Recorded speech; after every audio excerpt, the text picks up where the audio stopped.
today's class, we shall discuss about John Taylor theorem and John Taylor distortion. So, let's start. At first, we read about distortion in a complex. There are two types of distortion in a complex. They are permanent distortion and metallo-generated distortion. And this permanent distortion, it is also known as ligando-generated distortion. So, two types of distortion are ligando-generated distortion and metallo-generated distortion. Short form of ligando-generated distortion is LGD and metallo-generated distortion is MGD. It is a major distortion, which is ligando-generated distortion is a major distortion and metallo-generated distortion is minor distortion. Due to presence of different ligands, we get different type of bond and the length of bonds are not equal, and for this reason we get ligando-generated distortion. Why? Due to presence of different ligands. So, we get different type of bond and the length of the bonds are not equal, and for this reason we get ligando-generated distortion.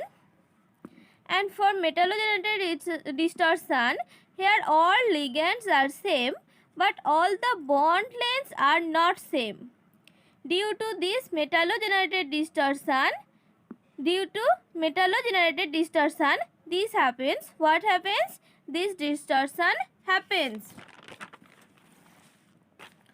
Now, let's see the difference between ligando-generated and metallo-generated distortion.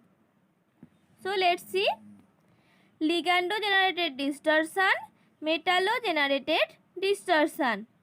Here, this distortion along all direction can be different or random. And for metallo-generated distortion, this is specific distortion occur here, and we get either Z out or Z in or triaxial distortion. This is also known as 2-2-2 distortion or 1-1-1 distortion. Next is, due to lowering in symmetry, we get strong distortion. Due to lowering of symmetry, we get strong distortion, and for metallo-generated, due to lowering in symmetry, we get weak distortion. Next is more contribution in intensity of color, and here they also contribute in intensity of color. And the next is here nothing, and here is increase in thermodynamic stability of a complex. Increase in thermodynamic stability of a complex. So students, this is the difference between ligando-generated and metallo-generated distortion. Next is John Taylor theorem. John Taylor theorem is not applicable for linear system or molecule. This is a very important point. Please remember it. John Taylor theorem is not applicable for linear system or molecule. We apply John Taylor theorem for nonlinear system or molecule which is present in electronically degenerate state, or this is also known as ED state. Here, ED state is less stable or unstable. When the less stable ED state wants to be more stable, then it removes electronic degeneracy. Then the thermodynamic stability increases and we get John Taylor distortion.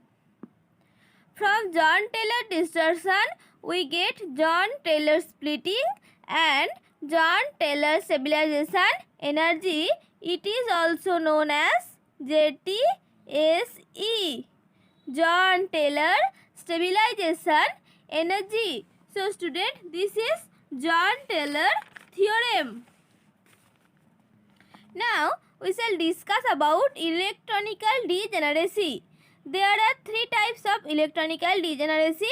They are energetic degeneracy, electronic degeneracy and spin degeneracy. Here we shall discuss about electronic degeneracy. So let's take an example of p orbital.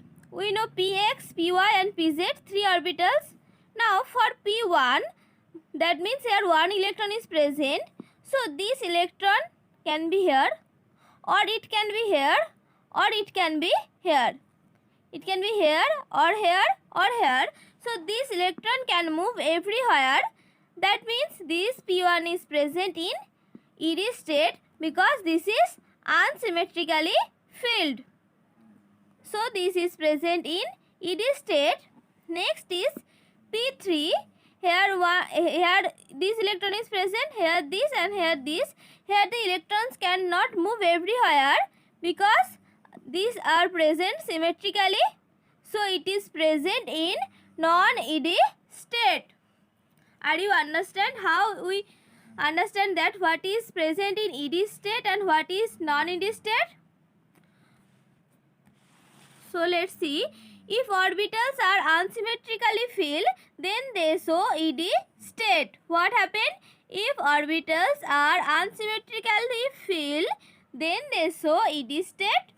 But if orbitals are present symmetrically, then they do not show ED state and they are called non-ED state. But if orbitals are present symmetrically, then they do not show ED state and they are called non-ED state. If someone wants to know ED or non-ED state about the orbital, then they must have to provide crystal state. Are you understand? If someone wants to know ED or non-ED state about the orbital, then they must have to provide crystal state. But why, student? So let's see the answer. When this is D3 state and D3 isolated state, we get this splitting. These electrons are unsymmetrically filled. That means they are present in ED state. Now next, D3 is present but in octahedral state.